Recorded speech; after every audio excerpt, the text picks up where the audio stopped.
Yo, what's up, everybody? Welcome. It's time for a little overreaction Monday magic right here on Orange Bloods Live. I'm Jeff Ketchum. That is Anwar Richardson, and we got all kinds of stuff to overreact to today. I want to let you know, though, RogueShop.com is the title sponsor of the Overreaction Monday show, as they always are. Use that promo code OrangeBloods. Get some Christmas shopping done right now. Gummies, cartridges, supplies, pet treats, you name it. Get grandma hooked up, or that crazy uncle that you usually just have to put in another room. Maybe take care of that with some Rogue Shop. Go to RogueShop.com again, promo code OrangeBloods. Get some brownies for the holidays. Anwar, CJ Baxter gets to go home for the holidays. So does Trey Owens. He just announced as well. Well, it is. I was thinking about it as CJ Baxter announced. Finals are basically over for these kids. And it's, do I do it now and go chill with the family and get ready for the next phase of my life? Or do I stick around, practice 15 times for a team I'm not a part of anymore? You know what I mean? Like, yeah, we're going to see, I think, a lot of this in today. By the way, do you want me to put Trey? You want me to put Trey as a separate, or you want me to just add that to the thread you already have? Well, give me your initial thoughts, and I will go ahead and do that. I'll just keep talking, I guess, for a little bit. Make it a separate. Make it a separate. It only takes 30 seconds. Yeah, make it a quick separate. Okay, cool. Longhorns, you guys are watching the sausage get made here as Trey Owens joins CJ Baxter. I don't think any of this is crazy. I think it was expected. Certainly those are two names that would have been expected. Given it, God, I was just looking at CJ Baxter's numbers. Trey Owens is one of those things where I think you mention it and you move on. He was fourth string at quarterback. The moment Matthew Caldwell was needed to be called on was kind of the unofficial end of the Trey Owens career. No harm in Trey Owens. I wish him the best, but like, he doesn't dominate the conversation. CJ Baxter is this is a guy, third-year player. We know how much Steve Sarkisian depends on him. He was a game one starter at running back as a true freshman. Mm-hmm. Injuries sidetrack his career. He will always be, I think, probably even for Steve Sarkisian, one of the all-time great what-ifs, because I think they thought this guy was going to be a phenomenal player. He wasn't, and then he gets hurt. And then coming off of that injury, there's no way to get around the fact that there's not a whole lot that's good about rushing for 196 yards this year and 0 touchdowns on 3.6 yards per carry. Was that his final total? Yeah. Wow. 54 carries, 196 yards, 0 touchdowns, along with 18. I can't. It's crazy that you said, as you say that, I'm like, really? Wow. That's well, hell, keep going, Catch. Well, look, the thing is, and maybe this is crazy. He goes for 10 for 40 against Ohio State. So like they start the season, it's his first game back, and he's almost in a true timeshare with Trey Wisner. Mm-hmm. The next week, San Jose State, 13 for 64, 4.9 yards per carry. Again, it's almost like a pure timeshare, right? Yeah. Gets hurt against UTEP, so he only has 1 carry for 6 yards. And then he doesn't come back until October against Mississippi State. But in the games that follow, he goes for 27 yards, 22 yards, 1 carry for 3 yards against Georgia, 24 yards against Arkansas, and he ends his Texas career with 6 carries for 10 yards against Texas A&M. There's no way to get around it. An absolute disaster season for CJ Baxter. That's terrible. I mean, if we take all of the names out of it, and you don't know how good the top end running back at Texas is, but I tell you that the second string running back goes for $196 this year, no touchdowns and 3.6 yards per carry. I'm alarmed.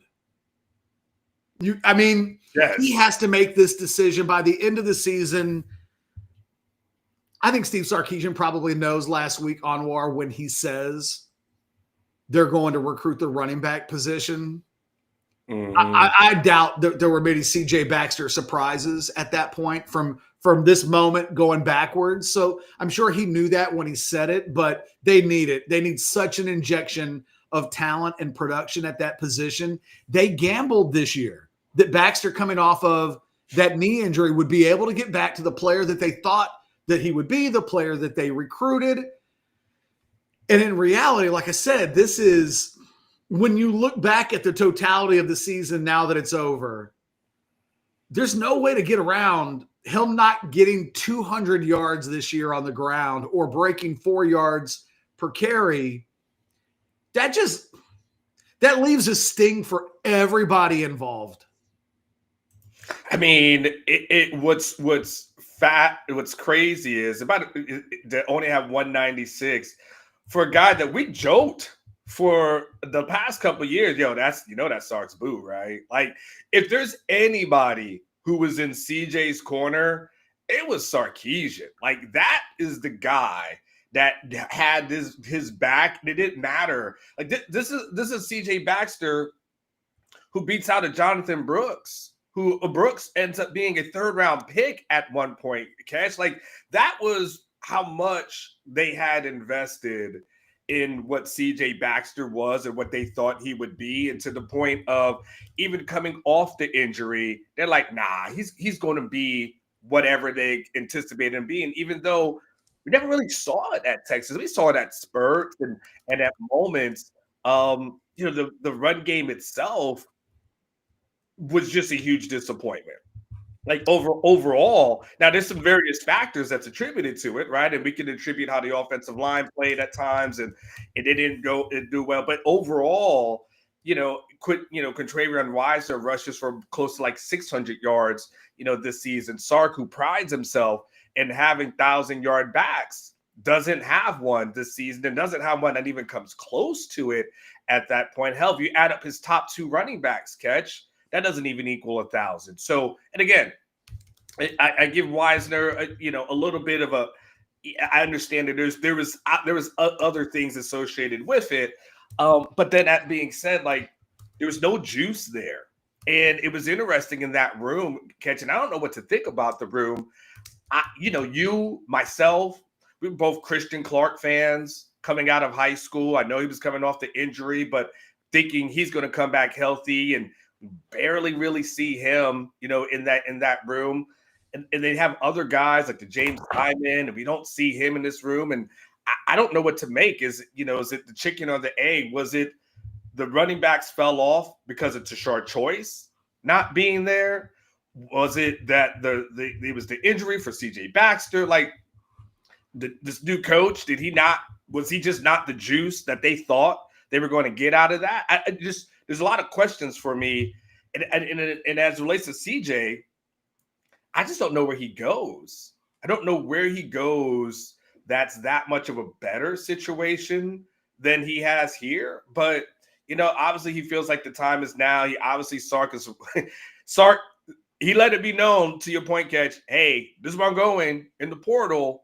I'm going to go get a running back off into your offensive line, this and that. And so, yeah, if you're in that room, you're like, well, damn, I probably ain't going to have a job in 2026. Yeah, but I think, like I said, Sark probably said that knowing, that this was already going to happen. You know what I mean? Like, I don't think CJ Baxter heard that and went, oh, I guess I need to. He knew, they knew. And let me ask you this, because I think you and I might have different opinions on this. Where do you think CJ Baxter lands? Like you said, because I think he was drawing dead at Texas. We've reached a point where they can't play him anymore. I don't mean in the bowl game. I mean, moving forward, he has to not be part of the plans. He's not good enough. But I'm curious, from a where he goes from here standpoint, give me the level of school that you think he bounces down to. I think he's like at a USF, FAU kind of program, like go back to Florida and, be closer to home. And I think he's in that range. I don't think there's, the problem for CJ is, I don't know if the injuries, whatever it was, he just was not explosive.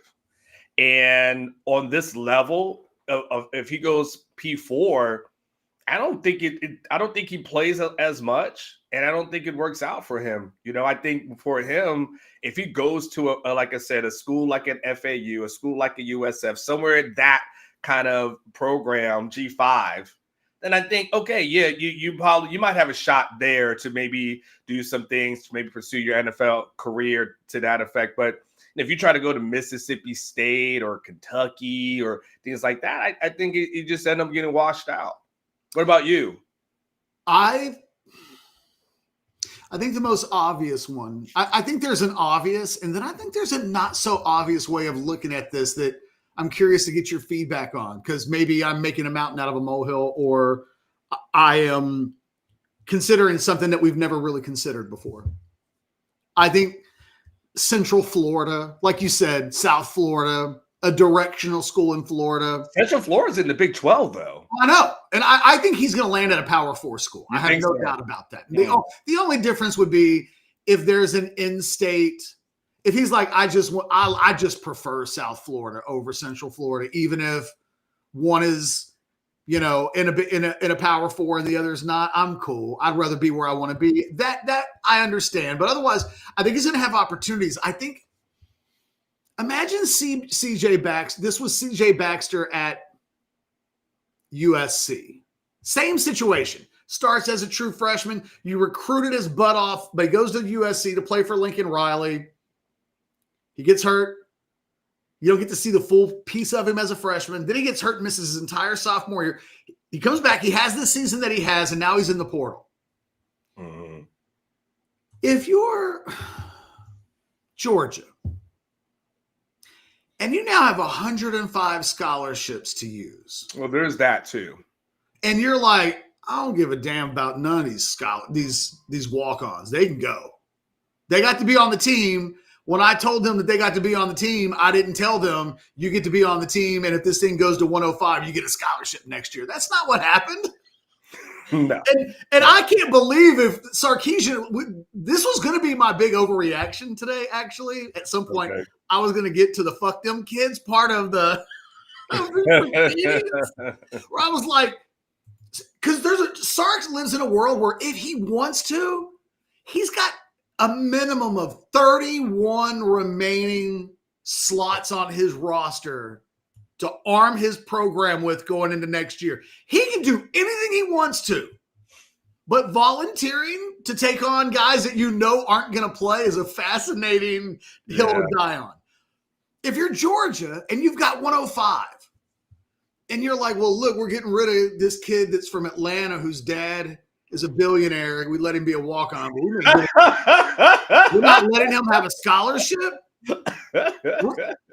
You might say, can we can get CJ Baxter for free? Because I think that is the elephant in the room with Baxter, is that he doesn't have any real financial value, I think, as he steps down.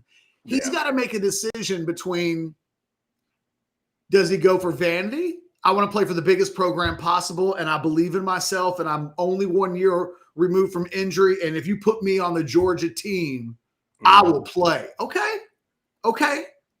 Or does he go, yo, man, the dude at South Florida told me that I'm the only running back other than some true friends. You know what I mean? Like, I walk into the spring RB1 versus I'm RB5 in Athens, or some version of that, because it could be anybody. It could be Tennessee. It could be Florida. It could be Florida State. A lot of these, I think he's going to have more options, because I think if you're Texas and the shoe were on the other foot, you know what CJ Baxter looks like to me? An older lottery ticket. He's an older guy. We need some age on this team anyway. And if it works, it works. If it doesn't, he won't rock the boat. He didn't rock the boat at Texas. He doesn't cost anything if he comes in and finds his form and is the guy that we thought he would be a couple of years ago. Oh my God, we're cashing a lottery ticket. I think. But if you're CJ, do you want to walk into a situation like you're saying? Like, yes, I believe in myself, right? And I get it. But hell, you can do that here. Right. If you're going to he's a new used car somewhere else. He's just a used car here. But catch, imagine if CJ, and I get it, but imagine if CJ was like, you know what? I'm going to go to Boise State. And these guys are saying, man, they're going to give me about like 20 touches a game. And like I looked at there, man, I'll be pretty good to go at that place, right? If he was like, again, I use the USF because that's, at home, or if there was a Memphis or a Tulane that was like, hey, man, now you can come over here, ball out. You might even get into the playoffs. Look at us, right? I mean, like there's options too. Like I just think it would be I think he's going to have a bunch of options. I have no idea what he will prioritize, but like he knows. Look, it's not getting better, and maybe if he didn't know by last Wednesday, I mean, Sark. I said this when it happened. Sark's comments on signing day reminded me very much of the Casey Thompson Hudson card. Remember, you and I were doing YouTube shows back then, and it was like, damn, Sark had a chance to give one of those dudes a public hug and be like, that's my dude. Yeah. And we might bring in some competition, but just so you know, this guy's incredible. This guy's going to be a good college player, guys. He didn't. He was like, we're going to be looking into the portal. And in retrospect, we know who he was talking to at the time. We know he was talking to Quinn. Yeah. He didn't care about none of these other dudes' feelings. Nah. On Wednesday, when Sark shows up and says, oh, we're going into the portal for offensive linemen, he was signaling the bat signal to everybody that would ever care. Agents, players, we need O-line.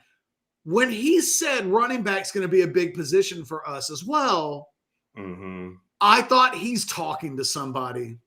Yeah. They need 5 offensive linemen, but you could make the case they only need 1 running back if it's the right running back, because you do have Trey Wisner coming back, because you do have, well, you think you got Trey Wisner coming back. I don't know.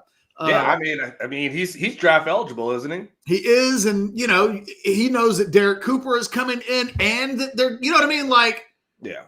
What we shouldn't do is take anything for granted or benefit of the doubt in this era of revenue share and NIL, where Texas goes to Trey Wisner and says, "We can't afford you, big dog." Like, if you're telling us that SMU will pay you $500,000, that's not where we think we can put our money right now.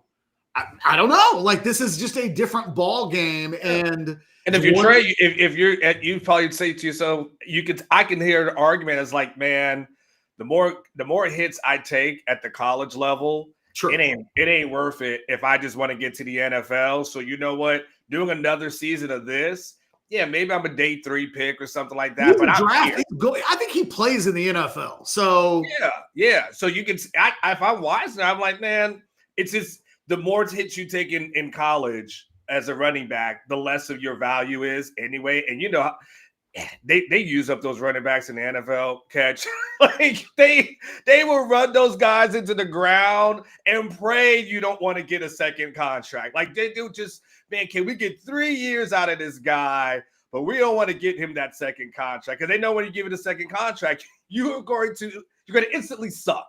Like, you're just going to instantly get hurt and go down the hill. So if you're Wiser, you have an interesting decision to make as well. I was half paying attention to the Red Zone channel yesterday, but in the corner of my eye, I saw a dude get hit. And he got hit so hard, I just thought to myself, man, whatever you're paying this year, whatever you're getting paid this year, I don't know, man. What is if we look back on something and we think, well, that took 7 years off your life. What's that worth? Like that. Yeah. There are times, you're right, man. Like, sometimes it's just better to get on with it. And so all of these guys, it feels like in the past it was so cut and dry, right? Well, he fell down the depth. Trey Owens is a perfect example. Well, Trey Owens is obvious. He fell to 4th on the depth chart. He got passed by everybody. Diabell's on the way. If Trey Owens wants to honestly play football someplace, he has to leave. So that one, you look at the roster and you can find a list of guys that somewhat fit Trey Owens' profile. When they hit the portal, you go, yep, kind of saw that one coming a mile away.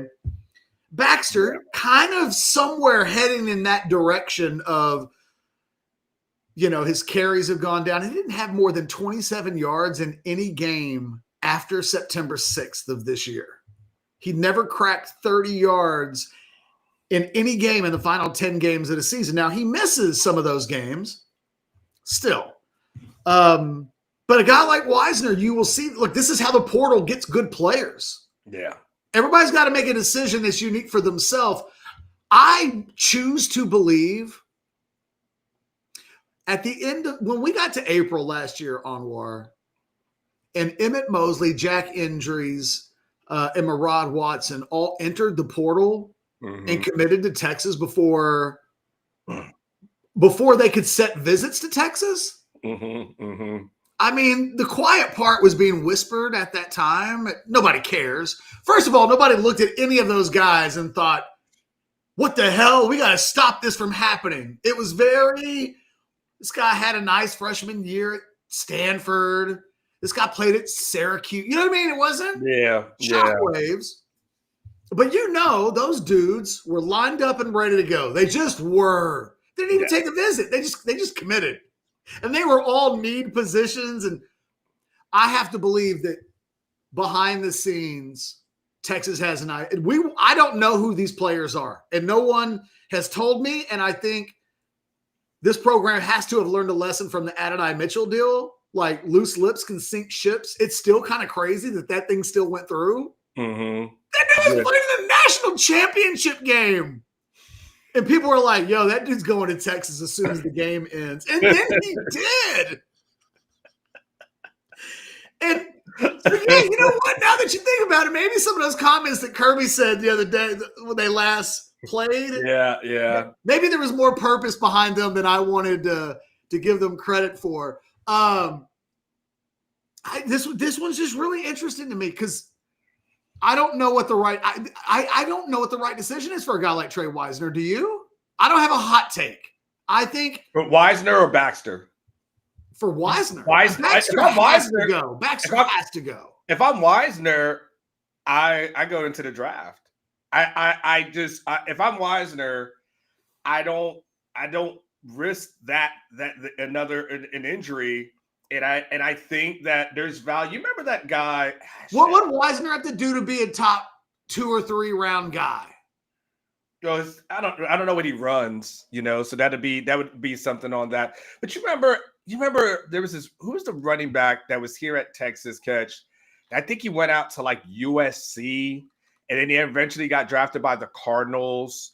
Keontae Ingram. Yeah, right. And Keontae Ingram, I thought was kind of like, okay, he's fine here, but what the staff kept telling me at the time, and they kept giving me these metrics, like, Keontae's going to get drafted at some point. And I was like, why? I kept saying that too. You did too. Yes, we did shows back then as well about that. I was like, I don't know.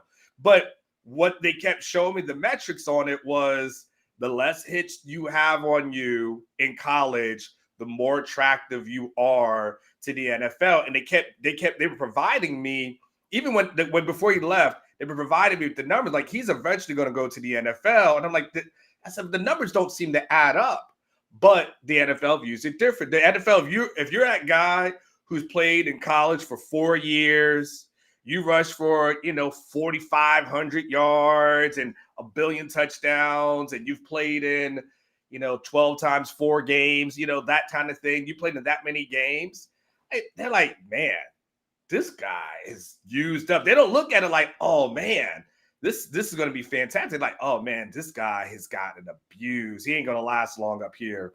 So if I'm Wisner, I just say, man, I don't know if I want to take these licks. I think I can be an NFL player and go for it. I mean, I think, we talk about a guy like Trevor Gooseby, who it's crazy because I saw a mock draft that had him 15th.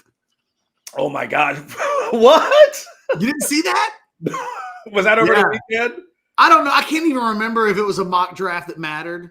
You know what I mean? Like some mock drafts you pay attention to and you go, oh, Okay, Yeah. information. I mean, you know it. It's so early. Like there will be a guy that's mocked in the first round that won't even get drafted. Yeah. I mean, it will happen, or he'll By the go. way, the other one too, catch real quick too.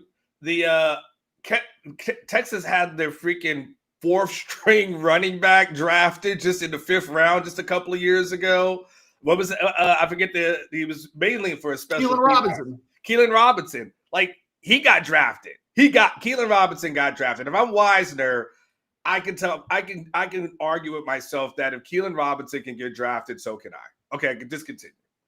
Look, and I think Trey is a draftable player. Yeah. I think the point in your direction would be, I don't know what he can. I don't think he's a guy that runs even Keelan Robinson 40-yard dashes, right? So I don't know that he's not running into 4.3s. He's not changing his status as an NFL prospect because he's got a super physical trait. I don't think that's what he is. Even if he is super versatile and all that stuff. That's why I think he's going to play in the league. I think he's a good player. I don't know that he can improve his NFL draft stock. And there he is at one of those positions. Anthony Hill's another. He could come back, but like I think he's where he is kind of where he is. Yeah. Like Anthony Hill, if he comes back, he's going to be even better than he's already been the last. No, he's really good. He is what he is as a player. Yeah. If he's a second round player right now, he's probably going to be a second round into the first day guy next year. And I don't know what more he can do. He was a Butkus finalist. Like, what do you want? What more do you want from him?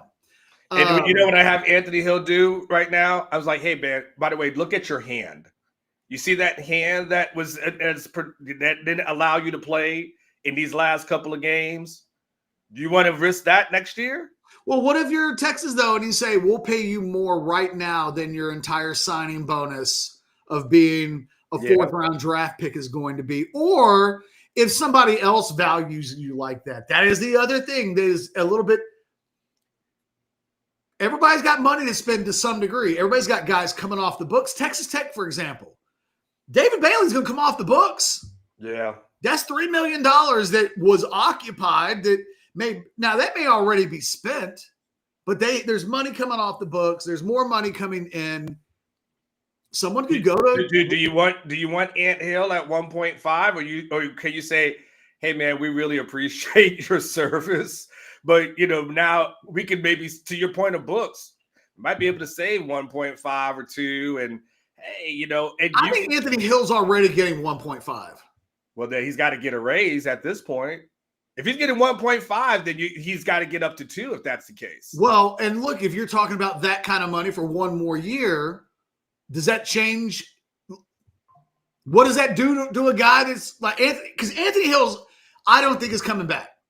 Mm-hmm. Everything we've heard is he ain't playing in the bowl game in all likelihood. It is what it is. And I don't think anybody's begrudging him at all. I haven't heard anybody go, goddamn, Anthony Hill not playing in a bowl game. Like I think everybody's like Anthony Hill's going pro. And I think everybody's known that's been kind of on the plan for 3 years. Yeah.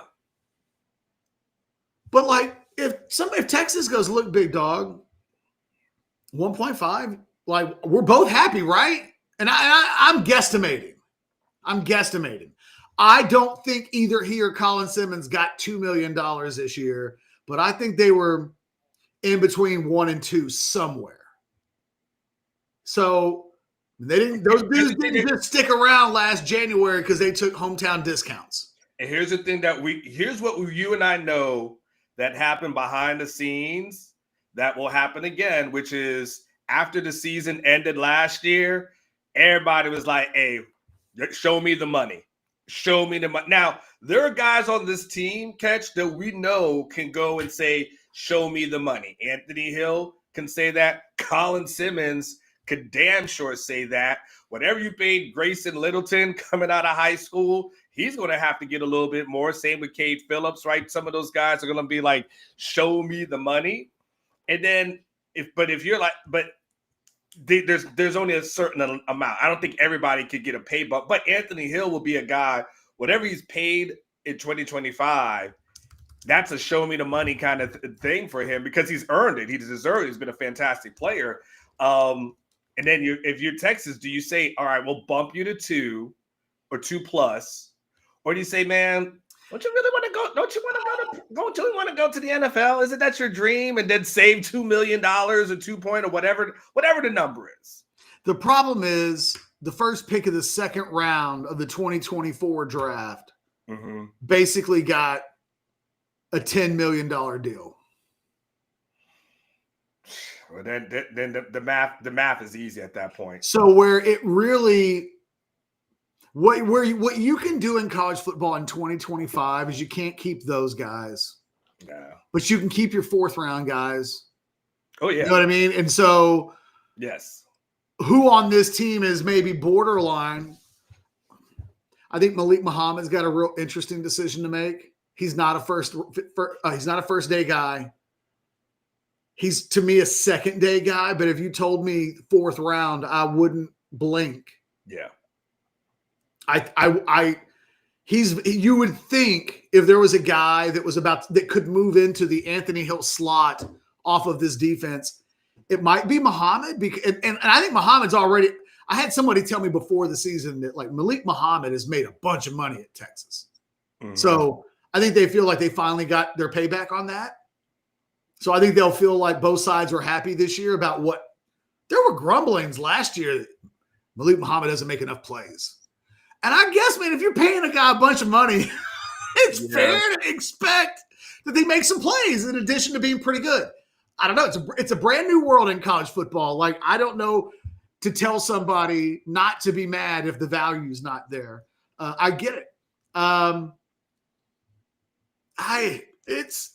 What would you, if Texas came to you, does it change your mind? Let me look at the last pick of the 3rd round. Okay. Let me see what that guy did. And see what kind of money we're talking about. Oh, come on. I think Muhammad's gone. Because there's a question of who is this year's version of a John A. Barron, a guy that you would say could go pro. Yeah. And if you come back, man, you will pay you more and you will increase your stock and be great. I think the guy for me more so than did you get the number? Because I'm going to tell you my guy stopped. My guy might be like a Jelani McDonald, quite honest, if you catch. Yeah. That is like a borderline, like, hey, he looks like $1 million, right? He looks like an NFL player, just physique-wise. The last pick of the 3rd round gets a signing bonus of about 900 to 1.2. Mm-hmm. And the total deal is between 5.3 and 5.8 over 4 years. You got to. You can make a case that like a $2 million deal is the best value that they're going to get over the next 5 years, and they could maybe play their way into a higher pick. I think that's July. I think that is the McDonald and Muhammad conversation. Yeah. And I don't think there are a lot of those guys on the team. I mean, if we go position by position of the guys that would be eligible to go pro, and I think there's a conversation to be. What are you telling? Think about this while I go through this list. What are you telling DeAndre Moore about? Isn't he kind of the CJ Baxter of wide receivers? Yeah. He's a 2-year starter in the slot, and he hasn't been good enough. Like they can't just run it back, right? That feels a little bit like an NBA team that finishes 8th in the Eastern Conference, and they're like, "What are you going to do this season? Run it back." And it's like, isn't that bad? That's not good. We weren't good enough. That's not good enough. I don't know. Hero Canoe, that's a dude that probably is thinking it's time for me to go get paid because I think I can be a back in the 3rd round guy. Yeah. And he's got to be a guy that they're like, we are worse off if that guy goes pro. He's a guy he's a guy that I'm begging to stay. It's really McDonald, Muhammad, and Canoe. Yeah.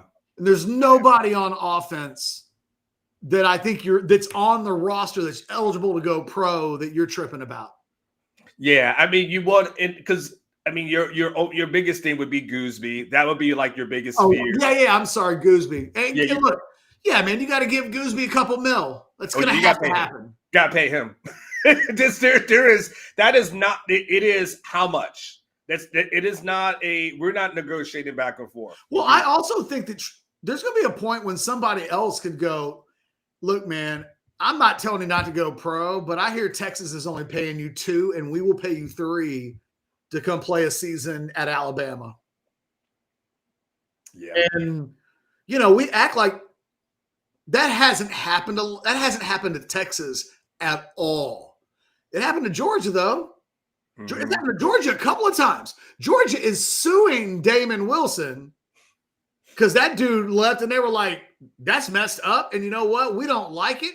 But they probably didn't like Adonai Mitchell leaving earlier. Like it just hasn't happened to Texas yet. But it will. And nobody ever thinks it will happen to them, right? It's like getting left at the altar. That's stuff that happens to other people until it doesn't. Until you're the one that was like, I was supposed to get married. And then what happened? She didn't show up. Sometimes bad things happen. And, I think Gooseby, the 4 guys we just mentioned are the guys that Texas has to be like, look, let's get it done now. We're not even playing games. We got the whole month. The portal does not open until you are not getting to January 1st. No. We are getting this taken care of now. And you know what? That is the bargaining advantage that they have, I think, between now. These kids cannot enter the portal. And even Baxter can say he's entering the portal, but he can't actually enter the portal. So if you're Texas, you have a month to get your stuff together in a lot of ways. But I think securing those 4 players, and then anything else after that, you do what you got to do. But losing any of those 4 in any real capacity is quite stinging. If you lose McDonald, you're losing both of your starting safeties. And I don't know how comfortable they can feel about any of those young guys yet. I don't know. I would be terrified to go into next season risking a national championship and being like Xavier Filsaime and maybe Jonah Williams. Like, I don't know. Jonah Williams isn't even going to be here in the spring. Like, I'm all kinds of befuddled about what we're supposed to think of his career. Muhammad, I'm really concerned about cornerback with Muhammad in the fold. And because they're living week to week as it is because of the regression from Kobe Black, although he played better, obviously, against A&M. Gooseby leaving. That's devastating. They gotta go. At that point, you know who has the most leverage of any player in the program? Brandon Baker. Brandon Baker's like, y'all can give me that Trevor Gooseby money or I'm going into the portal. Because you don't want to replace all 5 guys. I mean, Arch had problems this past season. Look, remove a Gooseby from there, and I'm like Arch, I'm like, oh my god, like Trevor Gooseby is the best player that's played at Texas in a while that everybody just ignores. I think he's been one of the best tackles in the SEC all season long. I can't remember a game this year where we were like Trevor Gooseby had his like lunch taken. He had a couple bad plays along the way. I mean, God forbid he's a first-year starter at left tackle playing in the SEC that he had a moment or two he'd like to take back. But you did your piece yesterday on the Sunday Pulpit on Orange Bloods, and it was like offensive MVP. And it was like, he was the best player on that offense, period. Yeah. And it was, you can make an Arch Manning conversation because Arch plays quarterback and the importance of it all, but left tackle is pretty important too. And as bad as Arch Manning's season was, I can't remember a point all season we were like, remember that time Gooseby got beat so bad, Arch almost got killed? No. Didn't happen. No, we talked about the interior, but we didn't talk about did not happen. That part did it. Can I say the quiet part out loud on this overreaction Monday? This will be my overreaction on this Monday as it relates to this conversation. Sark and company They have to get it right because they got to get back to the playoffs in 2026. If this team is not a playoff team in 2026, and we're talking about Texas and the whatever bowls or whatever like that, and you talked about you had 2 years of Arch Manning and you never made the playoffs, and Texas fans might give you, this might be your mulligan here to say, all right, this is a step back. We'll run it back in 2026. But if you don't make the right moves as far as retention, as far as acquisitions, and as far as getting this team ready for next season, then it's going to be hell around here. It's these shows that we do next December of 2026. If this team is not in the playoffs, are going to be drastically different. Drastically. So every move cannot be taken for granted. They cannot sit back and relax and kind of, be a passive and just say like, we got this. Like, it has to be one of the most aggressive off seasons that they've had because they can't afford to miss the playoffs in 2026. You cannot do it. Yeah. Yeah. And look, I was thinking about this over the weekend because I've convinced myself that Sark is going to honor. I counted them. They have 18 returning walk-ons on the roster. Only 5 of the 18 have ever played in a game. One of them is Steve Sarkisian's son. Mm-hmm. One of them is Brooks Kieschnick's son. There are some legacies, and there are some Austin Westlakes and some Highland Parks or South Lake Carrolls. Like, there's some affluent kids on there. They all fit a certain profile, quite honestly. Most of them do. Can't say all. And I was thinking, look, I think he's going to honor all of those kids mistakenly. I think if I were to ask myself, what would Jimmy Johnson do? Jimmy Johnson ain't trying to it ain't show charity, it's show business. Yes. But I think Sark has told us how he feels about walk-ons. But when those kids are gone, Sarkisian's not going to replace those spots with guys just like them. Guys that just can't help at all. If you're on the roster and you've never played, you can't help. Like, if your upside is that guy can never be on our 2 deep. If he's on our 2 deep, we're effed. That guy can't take up a spot because he's a good kid. That's not what this is about. Yeah. And I think you outlining the pressure of 2026 speaks to that. There's a world out there where Steve Sarkisian's got over 30 scholarships to use to uplift this program going into 2026. And depending on how much money they want to spend, depending on just how calculated and how well prepared they are and how well they've scouted, they could dramatically change the face of this team. Do you know how many seniors are on next year's team? 12. And that includes Anthony Hill. And that includes Jelani McDonald. Like, they're probably going to be in single digits. Do you know how many seniors and juniors Indiana had on offense and defense combined? Like 20. Texas Tech has 21. One of the things that we've got to ask Sark about, it has haunted me for a few weeks now. He did that press conference a few weeks ago where he said, we're a young team. And if we do this right, we're probably always going to be a young team. You remember him saying that? Mm-hmm. This is a sport where old teams win. Yeah.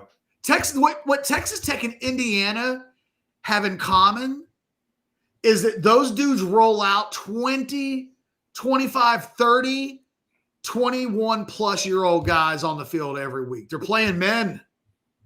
And Sark, it was weird. Like, Sark, and nobody asked him about it. And I got to be honest, in the moment, I thought, but even I didn't hear it right away and thought, oh, that begs a return question. I really had to stop and think about it. I was like, wait a minute. What do you mean if we do this right, if this thing's run properly, we're always going to be a little young? Because isn't this a sport? Because if I said that in college basketball, everybody would freak out. Everybody realizes in the modern day of college basketball, you have to have an older team. That's how you get there. You can't roll out. Nobody ever gets to the Final Four with a dope 5-star freshman. That's not how it happens. Yeah. If you're Texas, you've got to find a way to get older. Texas Tech starts 10 seniors on defense. They start 10. Texas will probably go into next season with less than 10 seniors on their team total until they beef it up through the portal. Sark's got to find a way this program gets older. You can't have the Arch Manning years be, well, those were the 2 youngest years in the history of the program. What? No, that's not how you're going to win a national championship. They are not the one. Again, you can go back and look at that Michigan team and say, well, they didn't have the super blue chips.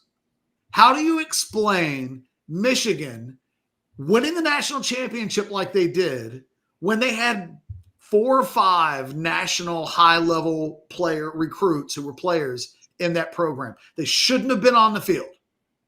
Well, the answer to that is you find a way to have some old teams, because old teams it's like an old man getting in a fight with a kid who lives in the gym and knows how to bench press a truck, but like the old man knows how to old man fight.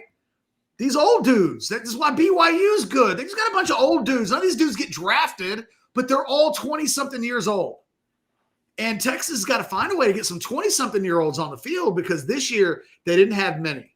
And it became an excuse at the end. It became we're a young team. Well, that's not, whose fault that was, Sark? Yours. That's yours and Brandon Harris's responsibility to make sure that in any given year, when you're trying to win a national championship, that you guys aren't too young. Because if you're too young at the end of the season, you were too young at the beginning of the season, and you just didn't do enough to address it. Yeah. I mean, that's just reality. It's everything. And we have 2 super chats that we can knock out a catch, but everything, this is no longer the era of, you recruit a guy's here for 4 or 5 years. It's done. The transfer portal it's giving you the tools where you can have whatever you want. You can literally be whatever you want to be via the transfer portal, and what you have is usually your choice. Wild times that we live in, because every single player in the program has a different conversation related to all of these little nuances of their world in the Texas program, what they do, where are they? Yeah. Are there any other players on the roster, Anwar? And we haven't even talked about the fact that they're in the Citrus Bowl, like CJ Baxter, and that's how quickly everything changes, Anwar. Yeah, it does. All right, let's do this two. Knock them out. All right, the first one came a little bit earlier. It was from ATX Bates. When we were having a running back conversation earlier, he said not to say there'll be RB2 catch, but who has more carries and yards at running back next year, Niblett or Terry? Neither. I mean, Niblett, if I had – that is the most obscure question of December so far, ATX Bates. I don't know that Michael Terry at this point is going to even ever play at Texas. I know they desperately needed help this year at 2 positions that he played at, and they never once put him on the field. That's concerning. I'm just being transparently honest with you. And look, Niblett's a guy that'll give like a carry or 2 tops in a game, and that's it. Jay Lee came in with $5. He said, the amount of guys we are going to lose at the end of the season, especially if we are successful, as I think we will be, already gives me anxiety. Next season, 2026. Well, yeah, and Jay Lee, that's why 2026 has to be the year. Well, because what he's talking about is, if they're successful as much as Jay Lee thinks they can be, that's Arch. Yep. This is just at a minimum, okay? I'm not even going to include, for the sake of argument, someone like Emmett Mosley, right? I'm just going to go off the Arch, Wingo, Brandon Baker, Colin Simmons, Murad Watson, and Alex January. Gooseby. Yeah, I mean, it's just It would be it would really yeah. No, is the true foundation and backbone is why everybody circled 2026 is such an important season. Yeah. Because Arch and Colin and all of these, a lot of these guys will come off the books. It's hard to look at that list. A guy like Colin Simmons is a perfect example. You get him for one more season. That's it. Yeah. That's it. Unless something really bad happens, that guy would be going to the NFL this year if he could. He can't. He has to come back. And you're Texas, and he's one of the best players that you've ever had at his position, ever. Like when he's gone, yeah, man, it leaves the mark. You try to replace that in the aggregate because you'll never replace it in terms of a like for like. The next guy won't be Colin Simmons. Correct. No, it won't. All right, Catch. We got some time left. Did you want to talk Citrus Bowl? Do you want to talk bowl? Would you have played the game? If your Sark says they didn't even talk about it, would you have talked about it? Probably not. And I don't know if you want to save some of this for your noon show, but we could start the conversation. No, we're good. We're good. Yeah, I would play the game, but I would have it from a different approach. Okay, so I and someone put this in the comments last week, and I think that's the best idea. I would treat the Cheez-It Bowl like a preseason game. I would let Arch play one or two series, do a couple of handoffs, a couple of quick screens. I would let my other guys play a couple of series. And you know what Catch is? That after that, I'll probably let Matthew Caldwell get a couple of series just to say thank you. Like, I appreciate it. You had 2 good throws. I want to see if you can do like 6. And then you're done. I think this is my favorite Overreaction Monday take of yours of all time. I love this. And then I would give Caldwell just a couple of throws, and I'm like, well, hey, why are you giving Caldwell reps? You should be giving all those to Lacey. Just to say thank you. Thank you. He got to play at Texas this year. I know, but I would give him a couple of throws to say thank you, and then then it's KJ Lacey. From here on out, I think KJ Lacey's the backup quarterback in this game. I think he'll take every rep with the 2s in bowl workouts. Yeah, he needs to. And if we see Arch get a hangnail, because what did Sark was like, hey man, we get to play dudes and it doesn't count against their eligibility, and who the hell knows what we might do. Yes. I'm just saying. I would not endorse your approach. Let me tell you why. But I like it. It's brilliant. Can I tell you why? Why? I think it's brilliant. This isn't like if I'm Chris Del Conte, and it's like, and I'll put myself in Chris Del Conte's shoes because there's sometimes stuff happens at Orange Bloods, and like the entire day is me putting out a fire that I didn't see coming. It's like, oh God. Like, so Del Conte shows up today, and he's got just all these people that want to talk to him about canceling games and what's he going to do. And it's just a pain in the ass, right? And he's dealing with this, and he's mad. He's not going to have a good Christmas, and he's not going to win the Directors Cup this year, by the way. Ooh. Oh, he loves that thing, by the way. He loves that Directors Cup. I mean, they ain't getting no points from football. Last year, they got a bunch of points from football. Football, none this year. I can tell you that Chris loves that Directors Cup. I mean, he's going to love the ones he's won. He's not going to win it this year. No. Okay. What he doesn't want to do is have to answer the question. Because if they treat this bowl game like a true preseason game, then you're saying the quiet part out loud.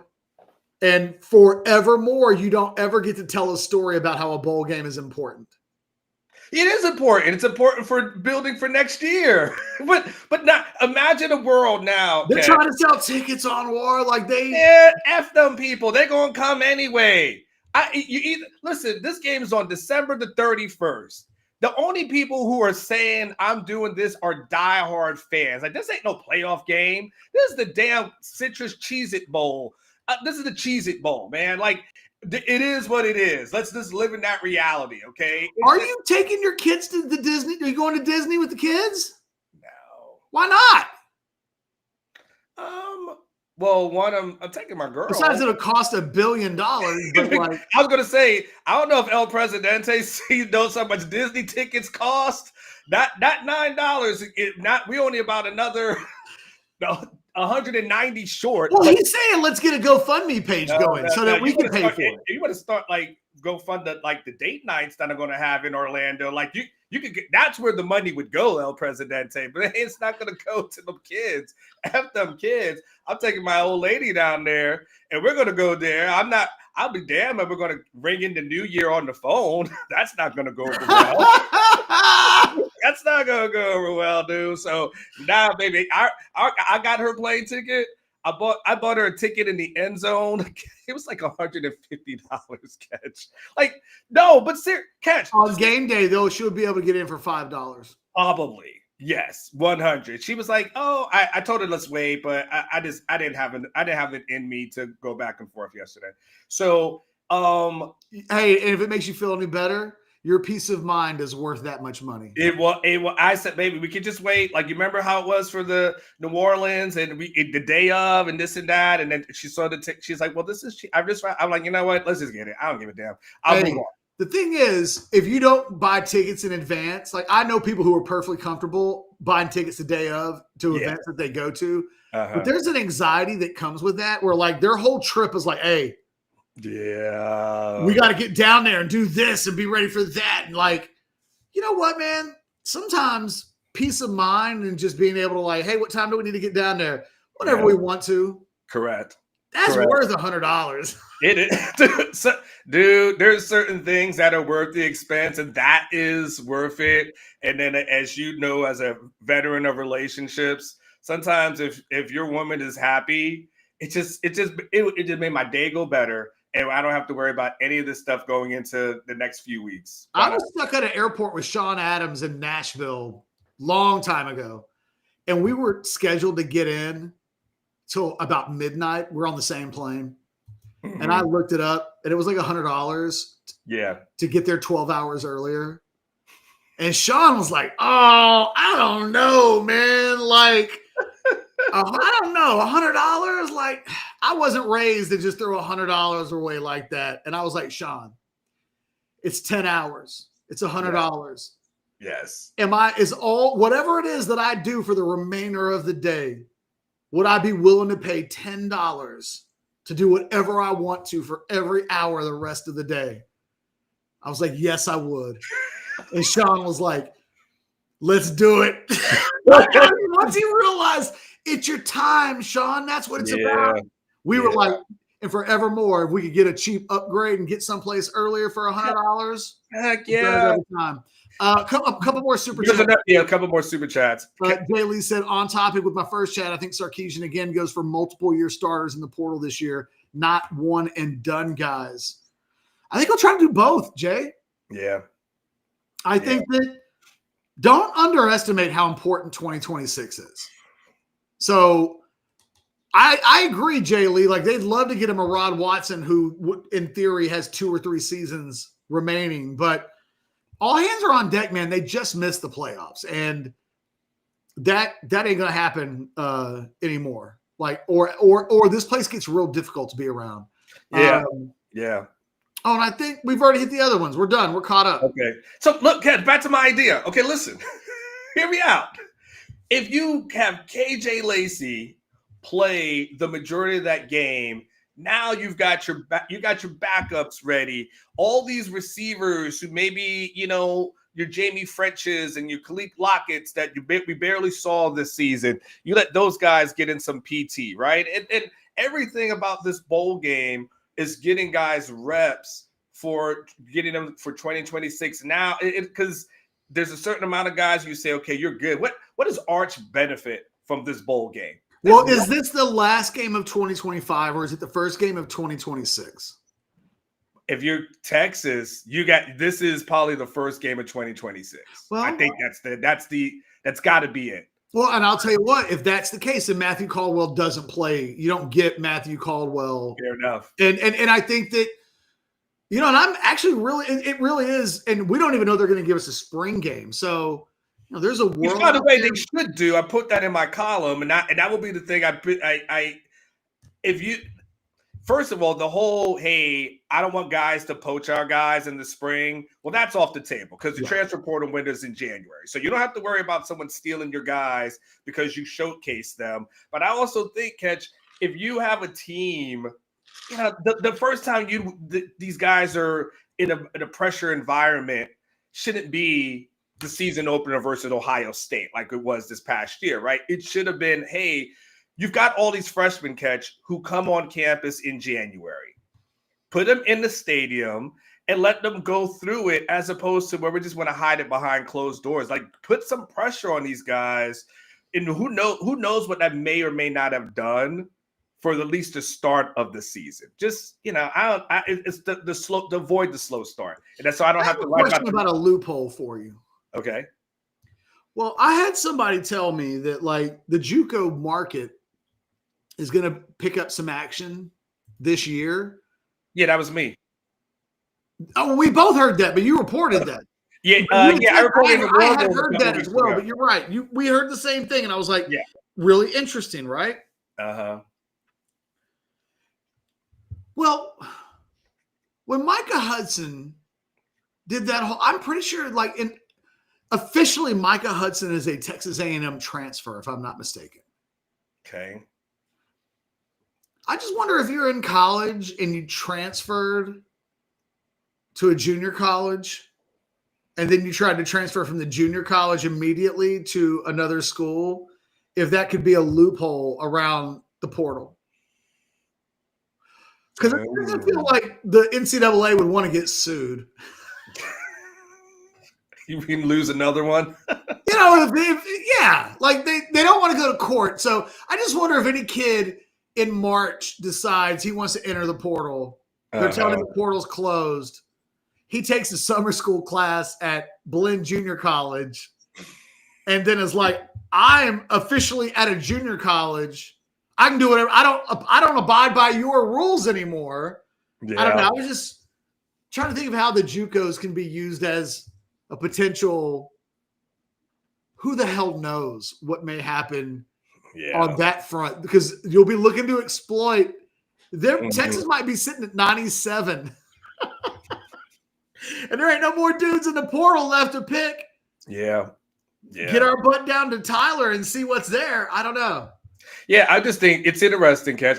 It's a good question. I know we got to wrap up. But I think the other thing to remember about the portal, too, as it gets ready to open in a couple of weeks, is that Texas has to remember that it's 105 for everybody in the SEC, which not just Texas, which means there will be a mad scramble for guys when they're in the portal because Georgia's got to fill up more of a roster, Kentucky, Mississippi State. Everybody has spots to fill. So them being organized and being somewhat preemptive and knowing what they're doing beforehand, not saying they don't know what they're doing, but having a concrete plan of these are the guys. So when the portal opens on January 2nd, to your point, they committed and the graphics ready to go at 8:00 in the morning. That needs to happen because whoever goes in the portal, there's going to be a mad scramble for the good/elite players. Well, and I think the good/elite players won't even enter the portal almost without knowing where they're going to go, unless it's a true bidding war and you're just trying, like Eric Singleton last year. It felt like schools were being leveraged against each other. I think most of these big-time guys, like if Cam Coleman goes into the portal, he will have had people in his agent's ear whispering for months. So, I think that's why I think whatever we see from Texas, we'll probably see a lot of it early. Texas, I think, in the portal, it'll be like the end of The Godfather. Michael will want to handle the family business in one fell swoop as best as he can. So what happens in that very first 24 hours of the portal, I think, will tell us really loudly Texas's intentions in the portal. All right, guys, we got to roll. Rogue Shop. We probably wanted to get out of here like 10 minutes ago, but the truth of the matter is I've engaged in a little Rogue Shop this morning and whatever. Use that promo code OrangeBloods. It just makes life a little bit better, to take the edge off, to make your anxiety go down, to sleep a little bit better. RogueShop.com can help you with all of that. Use that promo code OrangeBloods. Get those Christmas presents today. It's not too late to get that advent calendar for myself, for Mr. Richardson, who's in the holiday spirit, by the way. Yes, very much so. I have some. Next Monday, we'll have a holiday sweater off. Okay. I like it. Yes. I like it. I got a couple else. We'll just celebrate it together by trying to be like, that's not an awful one. That's a good one. Yeah, this one is a Wonder Why Christmas Missed Us. And on that note, for both of us, you guys